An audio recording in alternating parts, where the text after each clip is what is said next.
I'm sure all you know about the appendix is that 1. You don't need it, and 2. If it bursts, you need surgery fast. Now, the basic story travels back to Charles Darwin, the English naturalist who developed the theory of natural selection. In his book, The Descent of Man, he describes the appendix as a vestigial organ, that is, a leftover from our plant-eating ancestors who had larger digestive organs.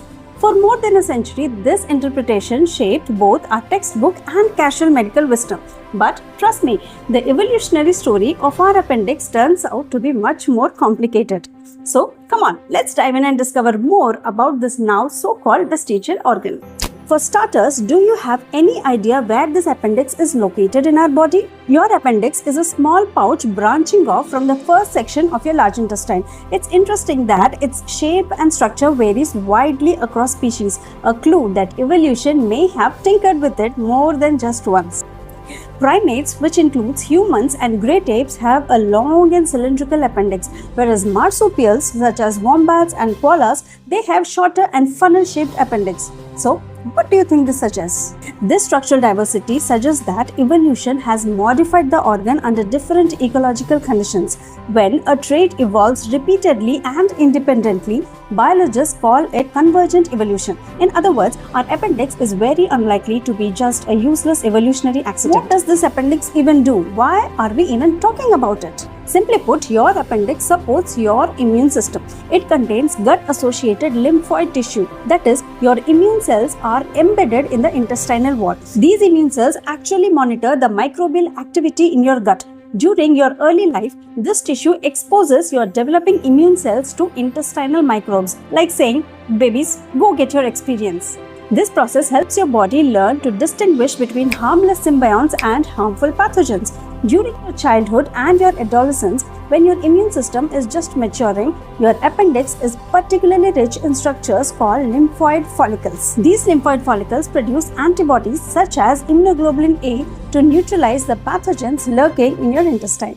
You must know that the researchers have also proposed that the appendix acts as a microbial refuge, like thin structured communities of bacteria called biofilms line the inside of the appendix. Sometimes we all experience severe gastrointestinal infections, don't we? During such infections, thanks to our extensive use of antibiotics and other such medications, much of the gut microbiome gets flushed out from the colon. In such situations, the good bacteria which are sheltered within these biofilms in the appendix may survive and help repopulate the intestine afterwards. They assist in digestion, compete with the pathogens, and interact with the immune system in ways that reduce inflammation and promote recovery. If you're watching till here, then obviously you're interested in its evolutionary importance and its importance in our modern life.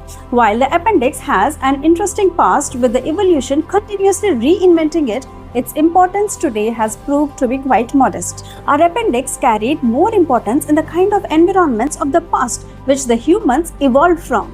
Early humans lived in environments with little sanitation and strong social contact, sort of perfect conditions for outbreak of pathogens that cause diarrhea. An appendix that quickly restores the gut microbiome after an infection would significantly improve your survival rate. But over the past century, clean water, improved sanitation, and antibiotics have sharply reduced the deaths from diarrheal diseases in high-income group countries. As a result, the evolutionary pressures that once favored the evolution of our appendix have largely disappeared. Meanwhile, the medical risks of keeping the appendix, most notably appendicitis, remains. Modern surgery typically treats an infected appendix by removing it. A structure that was once a global evolutionary advantage is now more of just a medical liability. The appendix is not an IKEA spare part included just in case, but neither is it an essential organ today.